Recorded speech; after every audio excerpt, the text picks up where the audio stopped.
Today is March 26, 2016. Joining us on the porch is Kenzie Chapman. The best place for family. What are you waiting for? Where friendships run deeper. Come join us on the porch. So glad you're on the porch.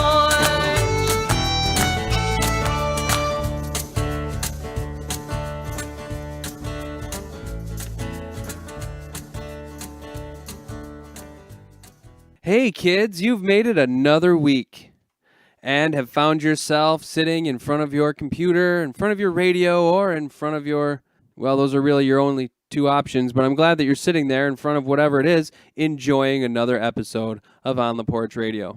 I'm your host, Matthew Wood, and I am excited that I was able to do some research over the last week or two. Last summer, Gina and I were asked to do some storytelling over the summer for the libraries, and their theme was heroes. It was all about heroes, and we decided to do a storytelling / music program based on folk heroes.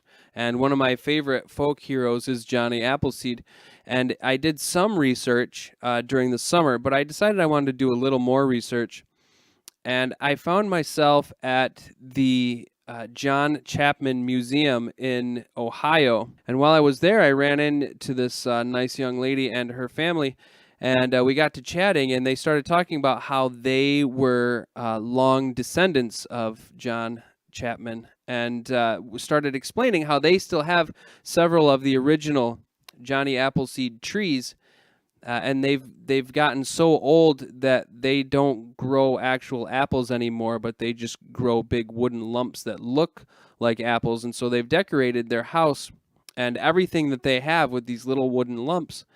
And so I asked if I could go see it sometime, and they said yes, but they said they lived in upstate New York. I was like, perfect, because I'm from upstate New York. And so, long story short, I ended up going to the Chapman homestead here in central New York, where I got to enjoy their wooden lump collection. They're not in the studio yet, so before Kenzie comes in with the rest of the family, I need you to know that they're not very fond of me calling them wooden lumps. They're apples, thank you. And so when I talk about apples later, just stick with me, okay? Can you do that? So anyway, there I was enjoying. They had a Christmas tree set up, and they had to have it cabled to the wall because the wooden apple decorations that they had hanging on the Christmas tree were very heavy, and the Christmas tree was bowed over like Christmas tree that they used on Charlie Brown's Christmas special, that one little branch thing that like just kind of curled over that they had. Well, anyway, it was supported by a cable, and one of Kenzie's younger brothers was belaying a stuffed animal from that cable and made it look like it was rock climbing up the tree. And I said, hey, can I try? And then I pulled on the rope a little too hard, and I pulled, and the cable moved, and then the tree moved, and all of the wooden apples shifted, and the tree fell over on top of the cat, and I'm pretty sure that it still might be there. I don't know, because I offered to help, but at that point I started getting hit by apples that they were throwing at me, and they started singing this it was a very sad song about my demise, and so I took off. But on my way out, I made sure that not only did I apologize, but I left one of my cards on the table by the door. And they picked it up and contacted me, and I think we've smoothed everything over. The tree's back up. It's now held by several more cables, and I also went and found another ancient Johnny Appleseed tree, and I brought them some wood apples, and they were able to decorate their house a little more, and I was very, very happy about that. But anyway, we've made a deal, and Kenzie is on the show. And we also have some other very cool things set up. Well, I think they're pretty cool, and we'll let you be the judge of that. But until we get deeper into the show, Kenzie Chapman, you are on the porch.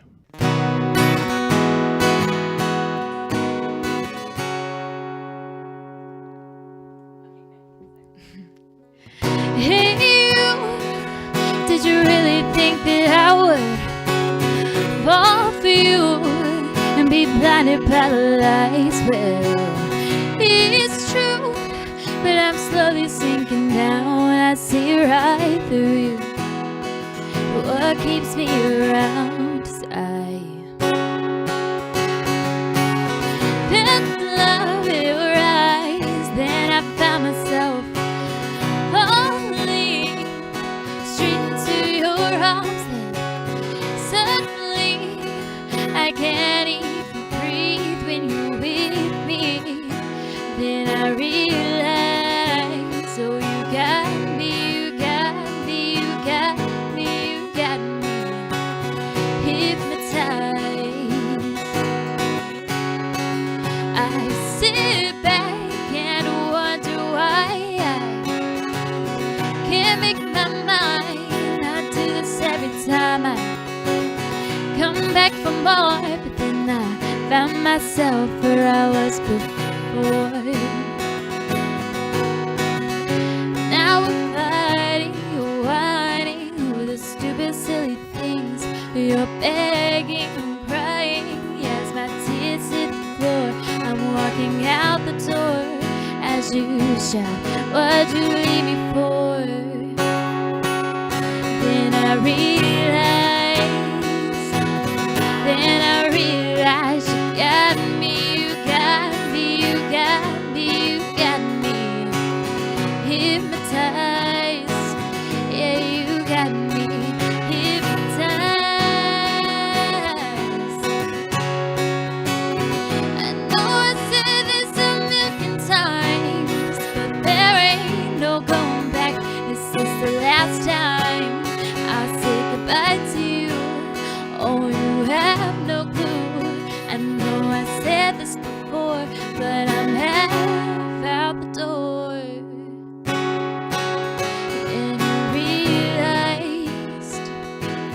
Then you realized, I realized you had me hypnotized. Yeah, you had me hypnotized. You had me hypnotized.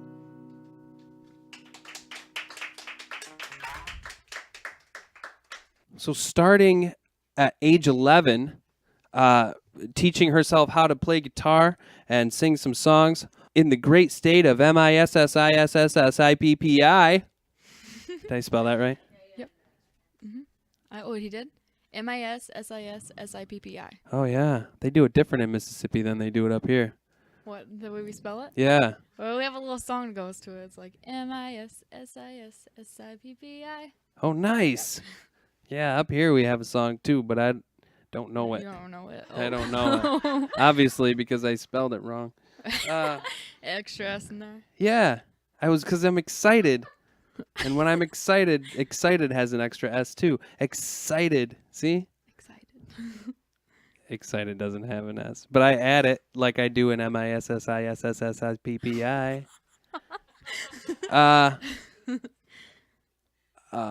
Where was I? Oh, so you started teaching yourself how to play guitar when you were 11. Yep, I self-taught myself. I actually decided, well, I didn't know that I loved music this much until when I moved to further down in Mississippi, the Gulf Coast, and I started going to this one church, and they were really music-based, and when I met them, they had a youth pastor that basically just was in charge of the youth band that they have there, and I really, really wanted to be in it. And I was like, but I don't play guitar, I don't sing or anything. I didn't know that I could sing anyways. And the guy was like, oh, I'll teach you a couple chords. He taught me my first 2 or 3 chords, and then I kind of took my new guitar home and basically taught myself how to sing. That's and, awesome. play guitar, so. Yeah, that's cool. Now, in helping our audience understand the amount of time that it's taken to get from there to what you just sang, which was really awesome. You wrote that yourself, right? So that was only 6 years ago, Yep. right? Just roughly, yeah, 5 years. Well, I actually started. Well, I when I learned how to play guitar, and I finally got to join the youth band. We started playing in other churches and stuff, and I did that for about a year or so. But everyone else in the band was older, so when they got older and they graduated high school and went to college, I was only 12 years old and I was left by myself. So I started playing gigs out by myself. So it was new for me, and I got to experience more performancing actually out on stage. And I actually ran into a couple people, and they introduced me to the Mississippi Songwriters Association group, and they're really good people, and I just fell in love with a lot of their songs that they wrote, and I really took interest into writing songs. And then I actually started writing songs around 13 years old. So That's awesome. Good for you. Who are your influences in writing? And writing would probably be a big lump sum of the Mississippi Songwriters Festival.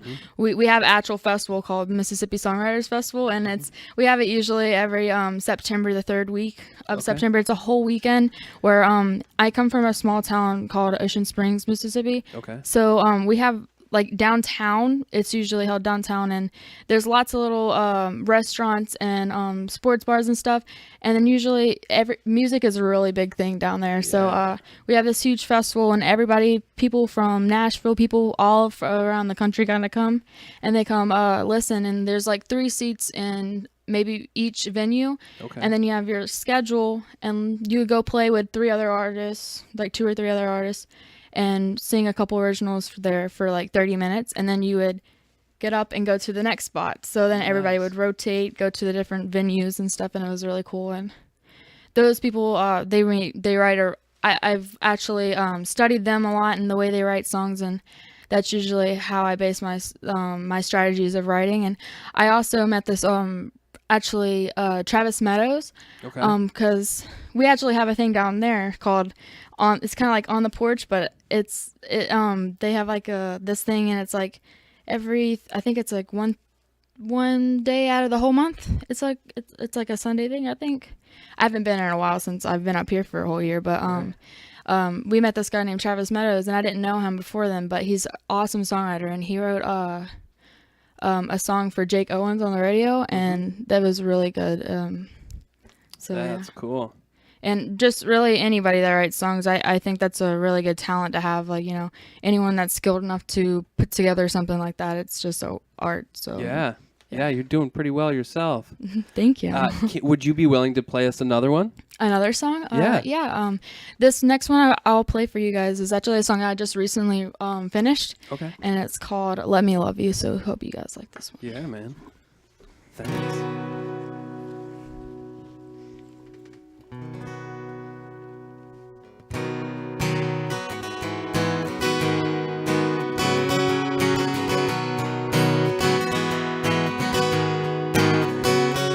I'm crazy, I'm out of my head, the rest is better left unsaid.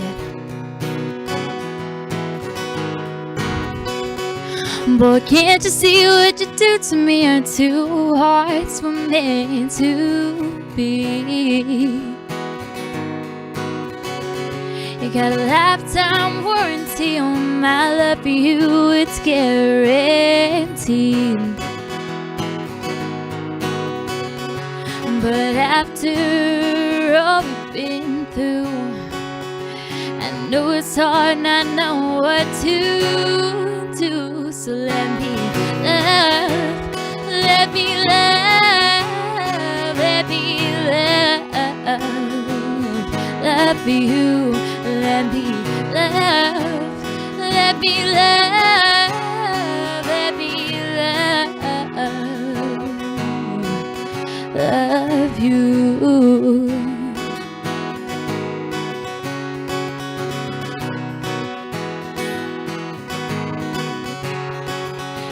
Change is hard and time don't last. Just give it a chance, forget the past. If you're looking for someone to trust, this kind of love just don't rust. But after all you've been through, I know it's hard, and I know what to do. So let me love, let me love, let me love you. Let me love, let me love, let me love you. Love you.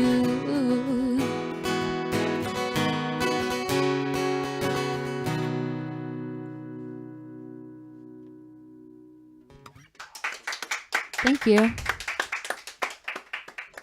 That's great. Yeah, I actually finished that a couple days ago, so that was Nice. fairly new one. I think this is the second time I played it somewhere, so. Good for you.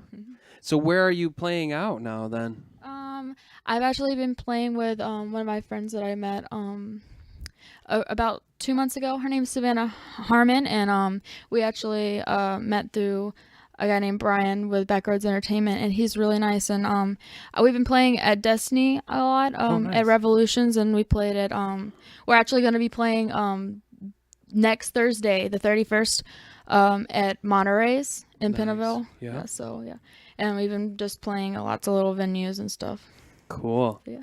And you have some festival or something that you're playing in August? Oh yeah, in August, me and Savannah are going to be at Fox Fest. August 6th. August 6th. Cool. Yeah, we just found out about that a couple weeks ago. So Awesome. Where's that? I'm not quite sure. I don't have a whole lot of information on it. I just recently found out about it, so Cool.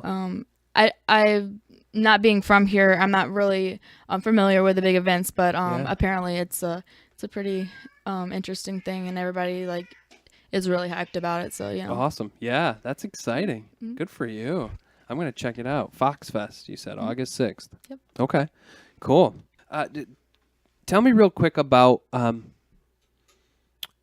what kind of things you're doing while you're performing with somebody else. So are you sharing writing? Are you singing stuff that you've written together? Are you taking turns singing your own songs?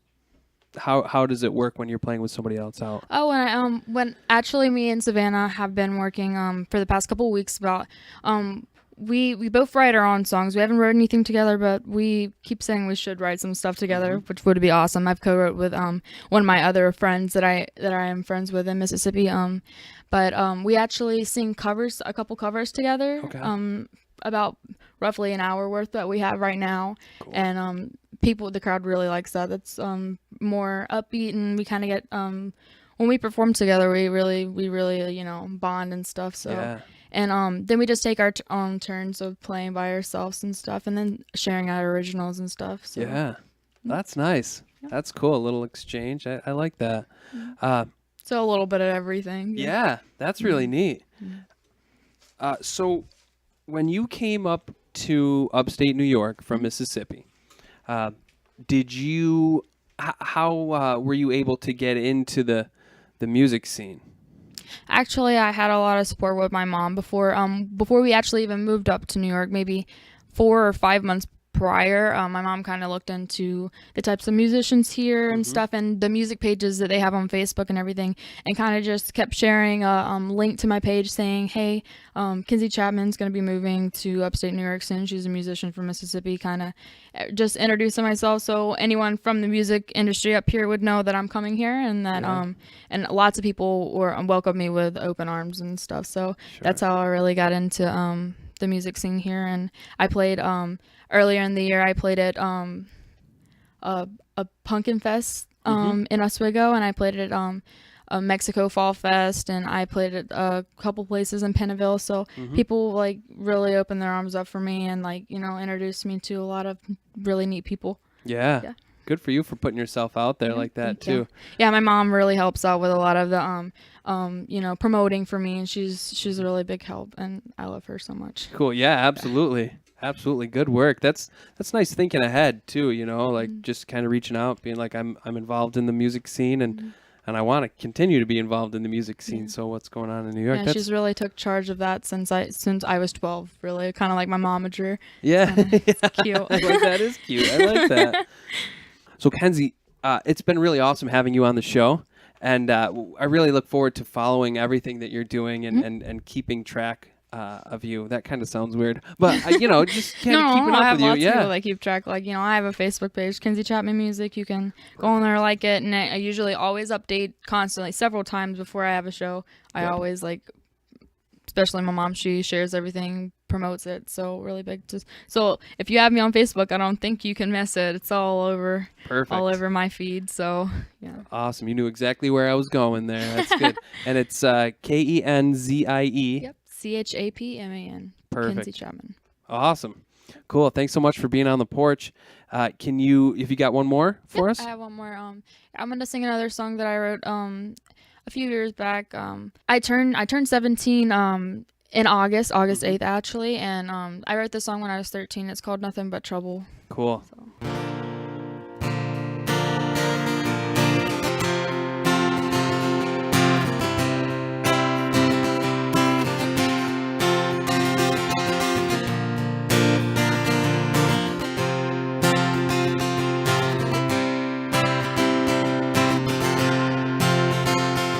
Do you really think I treat you better than he treated me? He's nothing but trouble.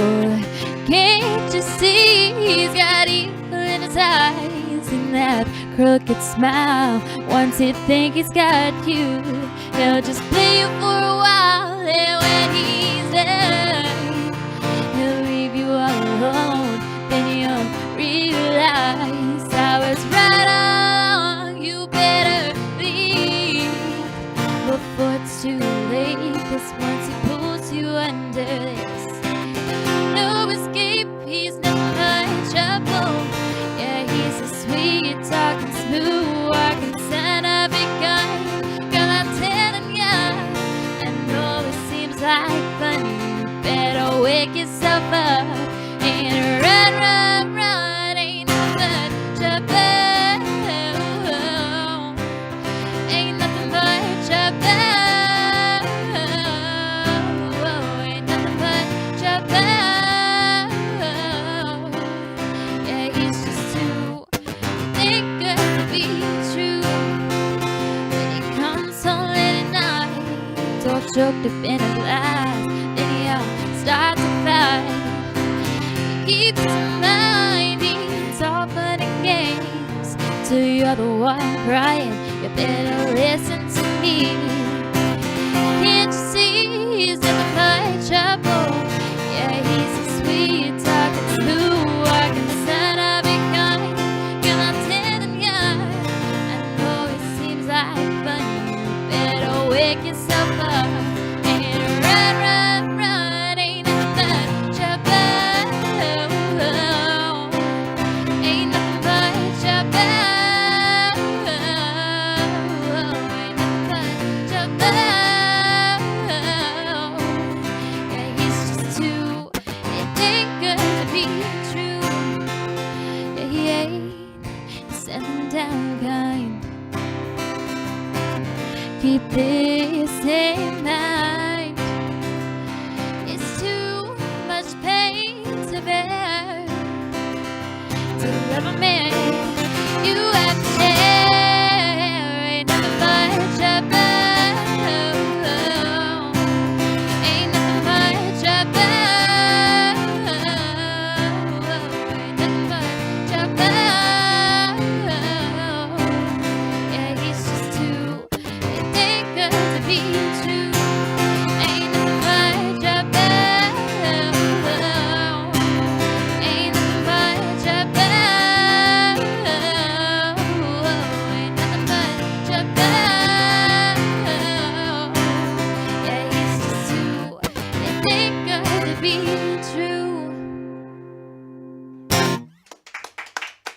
Thank you. Thank you, Kenzie Chapman, for being on the porch. And good luck to you in upstate New York. Tonight's sponsor for On the Porch Radio Hour is Spectacles. And we have brought in a professional to deliver tonight's sponsor commercial. Thank you, Matthew. Invented circa 1275 in Italy, spectacles have sat squarely on the faces of millions ever since. Originally used by monks and scholars, spectacles were either held by hand or balanced on the nose. But with the invention of the printing press and the start of mass production of books, spectacles were also mass-produced and evolved into the self-standing models we know well today. That's a nice history, but why are spectacles so important and special? Well, let's take a look. First, the saying, "Ah, now I see," wasn't coined until after spectacles were invented, and there were a lot more planning boards whose team vision was short-sighted than there is today, thanks to spectacles. Hindsight was never 20/20 until someone special wore spectacles. And speaking of someone special, did you know that Cupid was way less accurate before he was given a pair of spectacles by a jaded lover? It's true. So don't miss your mark. Build up the calluses on the bridge of your nose and go see someone about spectacles today. Remember, you'll never look good until you can take a good look with spectacles. You're listening to On the Porch Radio Hour. We'll be back in a moment. This is what's happening in Central New York. The Oswego Music Hall hosts the Atkinson Family Bluegrass Band on April 2nd, and Chuck Brodsky with Gina Holsopple opening on April 16th. The Music Hall also hosts open mic nights on April 1st and April 15th. And on April 8th, The Hook returns with Taz Crew, Marianne Casali, and the Golden Novak Duo. Visit OswegoMusicHall.org for more information. An Easter classical music concert will be held on March 29th at 7 p.m. at the First United Methodist Church of Oswego. The event is free and open to the public. Red Schoolhouse Maple hosts a Maple Weekend on April 2nd and 3rd. Both days will include activities for both children and adults, including tours, tastings, contests, a pancake breakfast, and more. For more information, visit redschoolhousemaple.com. The 2016 Fulton Area Home Show will be held on April 2nd at the Fulton War Memorial. Over 40 exhibitors, including contractors, service providers, landscapers, and material suppliers, will be present. Visit FultonCDA.com for more information. The Connect Chamber Music Series presents Duo Parnas on April 6th at 7:30 p.m. in the Sheldon Hall Ballroom. The duo is comprised of sisters Cicely Parnas on cello and Madeline Parnas on violin. For more information or to reserve tickets, call 315-312-2141. Seussical Jr. runs April 1st through April 10th at the CNY Arts Center, and A Midsummer Night's Dream opens on May 13th. The Arts Center will be offering another session of ballroom dancing classes beginning in April, and also offers a monthly writers' cafe where writers of all ages can come and share their work in a casual setting. The next session is April 24th. For more information about these, as well as other projects and events at the CNY Arts Center, visit cnyartscenter.com. The Wooden Apple Farmstead is the home of Red Room Sessions, a time for songwriters, musicians, and anyone else who wants to build their musical skill and knowledge to get together. We share songs we are working on, bounce musical ideas off each other, and we usually have time to just play a little music. This is a supportive environment where all levels of songwriting and musical experience are welcome. The next session is April 24th at 6 p.m. For more information about Red Room sessions or other events and projects, visit the Wooden Apple Farmstead on Facebook or call 315-591-0711. So I've been researching other talk show hosts and trying to get some shticks and some bits and some influences. And I ran across a bit that Johnny Carson used to do where he called himself, oh, I'm not going to remember it now. It's like Carcon the Magnificent or something like that. And he used to hold an envelope to his head and he would divine an answer and then he would rip open the sealed envelope and there would be some kind of a question or statement on the inside. So I thought I would try that here on the porch, and I've decided that I wanted to take it just a step further. And when all of our guests came walking in this evening, I had them put questions in a hat. 7 questions or statements were pulled out of the hat, and they were all sealed in envelopes, which I have here now. And what I'm going to try the same thing. I'll hold the envelope to my head. I'll tear the envelope open after I give my answer, and then we'll see how I do. So here's the first one. Trump Plaza. That's my answer. Trump Plaza. Let me grab it out of the envelope here. Where will the next White House be located? I can tell already that this bit's going to go swimmingly. Maybe I should have the guy that read our spectacle sponsor up here. All right, let me take a second stab at it, huh? All right. Selfie stick. Selfie stick. Let me see. Okay. What stamps should get copyright benefits to? Thanks. All right. All right, let me see. Number 3. Okay. I'm going to say, if you liked it, you should have put a ring on it. That's my answer. Let me see what it says. That was a small envelope. Okay. If you liked it, you should have put a ring on it. And on the inside of the envelope, it says, what the police told Beyonce when she couldn't find her phone. Thanks for being here, folks. Let me see what this one says. I'm getting Kim Jong-un. Let me see what it says on the inside. Older brother of Kim Jong-do.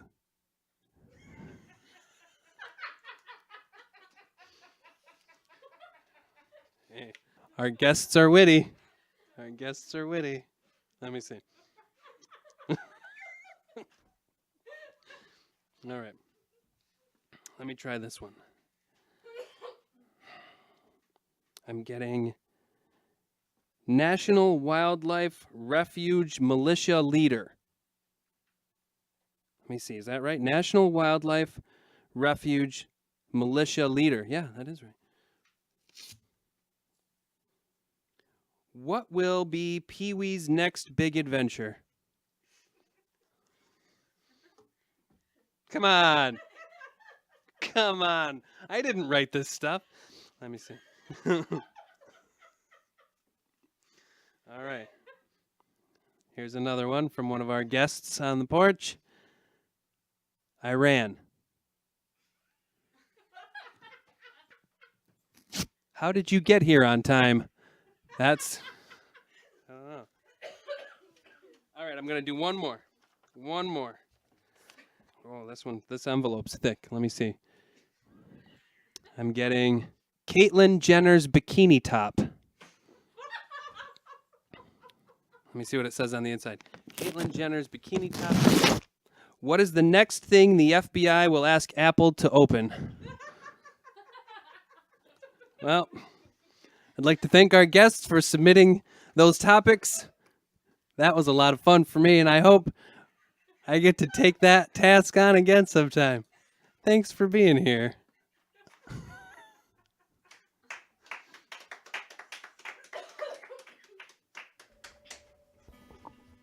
Hey, Gina, how would you like to follow that act? I'm not at all sure. Not at all sure. I just answer the questions, man. Yep. That's all I do. That's all you do. Mm-hmm. Well, ladies and gentlemen, I give you On the Porch music director, Gina Holsapple.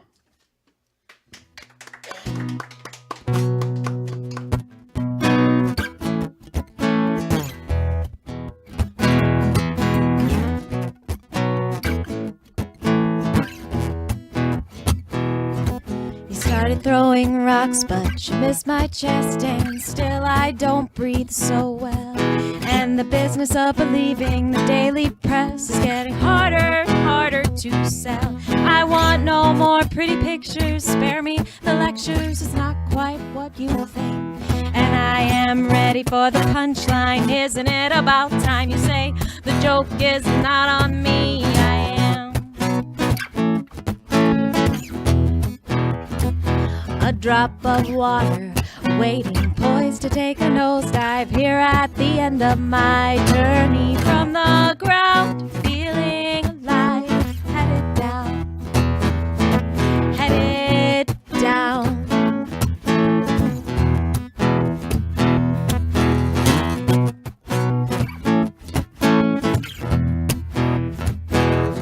Maybe someday we'll meet over a cup of coffee. You'll say, man, that was hell. You'll say, my darling, I missed you. You lean in to kiss me. Say, I've been waiting forever to tell you I am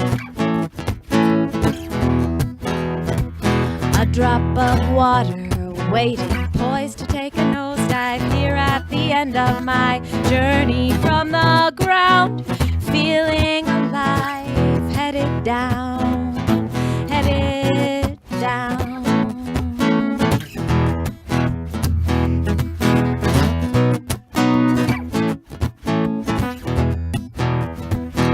They say the war is over, except for the fighting, like the book is finished, except for the writing. I am content, but I am restless. I am walking a very fine line, and I have been fighting to clean up the messes of what's been left behind.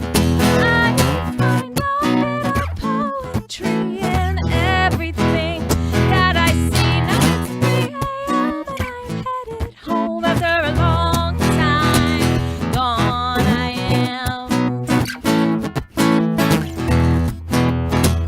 a drop of water, waiting, poised to take a nosedive here at the end of my journey from the ground, feeling alive, headed down, headed down.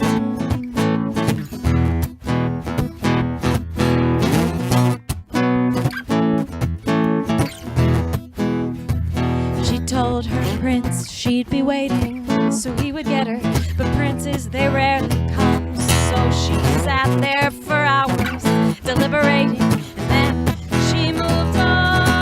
I am content, but I am restless. I am content, but I am restless. I am a drop of water, waiting, poised to take a nosedive here at the end of my journey from the ground, feeling alive, headed down. A drop of water, waiting, poised to take a nosedive here at the end of my journey from the ground, feeling alive, headed down, headed down.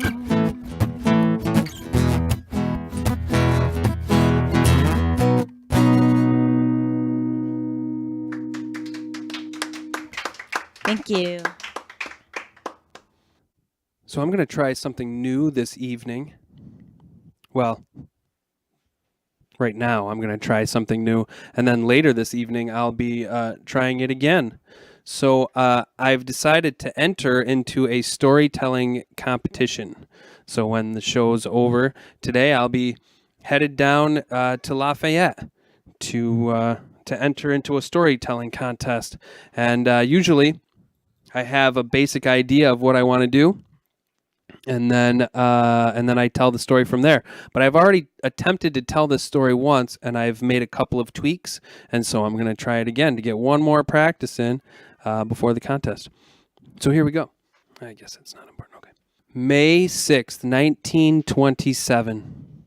A young man in Tonka Hogan decided it was time for him to head out and see the world. And back in 1927, they didn't call people like him storm chasers, but by today's standards, this is what we would call this young man. And he knew that there had been a really large tornado in Hutchinson, Kansas, and it had claimed quite a few lives, and he decided he was going to head down and get to Hutchinson as soon as he could to see if he could himself try to witness and be part of and survive such an event if it were to happen again. So upon arriving in Hutchinson, he found some local folks and started asking questions. And he found an older gentleman sitting in a chair outside of a hardware store. And he approached the gentleman and he explained who he was and what he was doing. And the gentleman, very non-emotionally, said, "What you need to do, son, when you see the sky start laying eggs, you get out of town." And he had no idea what that meant. What does that mean, the sky starts laying eggs? And so the gentleman in the chair explained that when a tornado is forming, if you look at the clouds in the sky, they start to form what looks like the shape of an egg. The clouds get in rows of eggs, almost as if they were in an egg carton. And you can just follow those rows, and that happens right before the tornado forms and starts to make its move. So that gentleman gave him the best advice ever. So for the next week, he kept his eyes on the skies. And one particular afternoon, he was walking down a dusty road and doing nothing but kicking stones and looking at the sky. As he came around the corner, he started to enter into town. And he rounded around a building and was looking up because the sky was starting to get dark, and he thought maybe this was his time. And he was up looking, and as he turned the corner of this building, he walked straight into a young woman. And they both kind of fumbled and caught themselves. And when he finally made eye contact with the young woman, he saw exactly what the old man outside the hardware store was talking about. In those eyes, dark brown, what he would have called mahogany, were those egg-shaped clouds that the gentleman outside the hardware was talking about. And he didn't take any time to really consider that or to hear the gentleman's words in the back of his mind. He just saw those clouds, but he couldn't stop looking. So the next day, when he got up, he woke up thinking about those eyes, and he went looking for them, as any good storm chaser would. 3 days later, after searching, he saw the young woman across the street as he was eating his lunch in a diner. It was almost as if she was a strong wind. There was nothing happening outside, no weather to speak of, not even a light breeze, yet behind her was a dust cloud being kicked up as she walked down the street. And again, he paid no attention to this.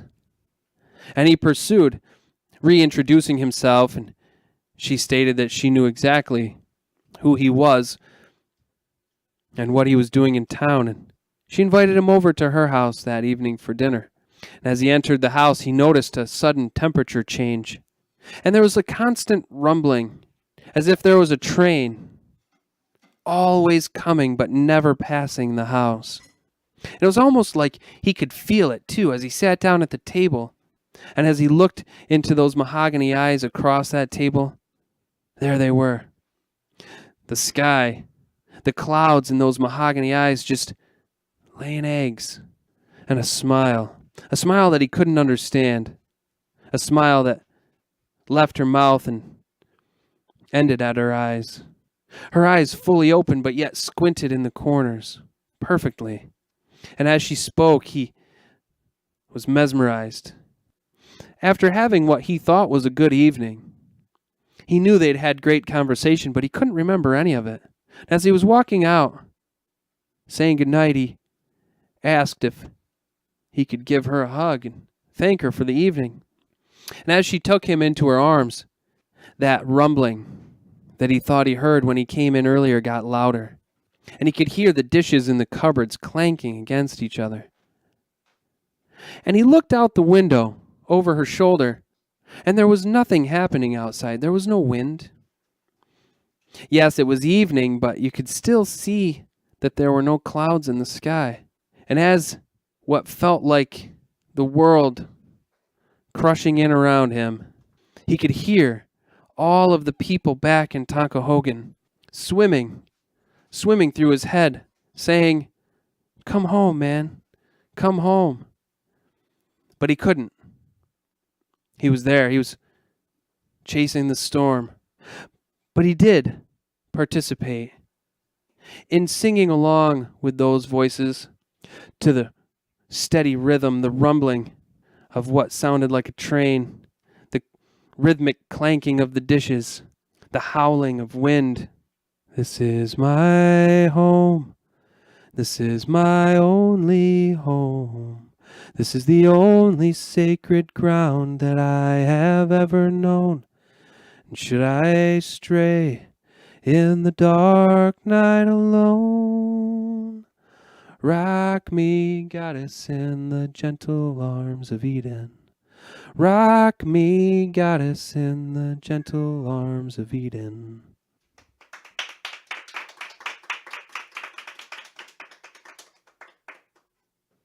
You've done it again, folks. You've made it to the end of another episode of On the Porch Radio Hour.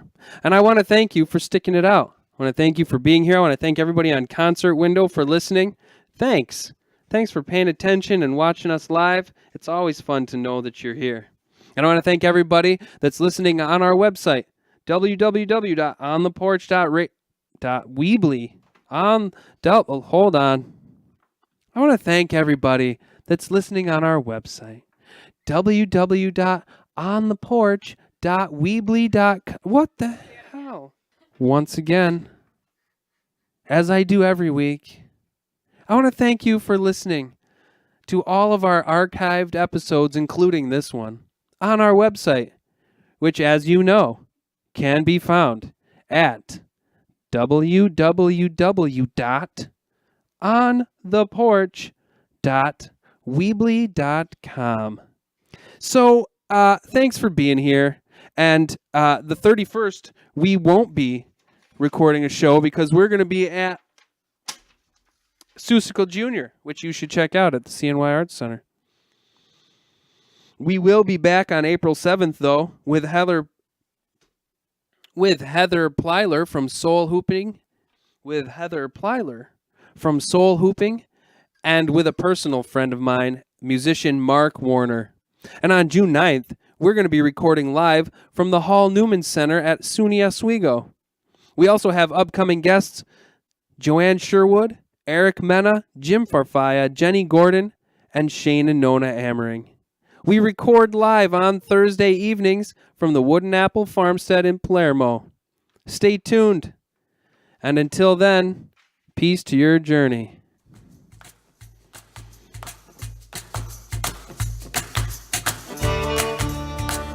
On the Porch is a production of the Wooden Apple Farmstead with host and writer Matthew Wood. Our musical director is Gina Holsapple. Our stage manager is Ray Monet.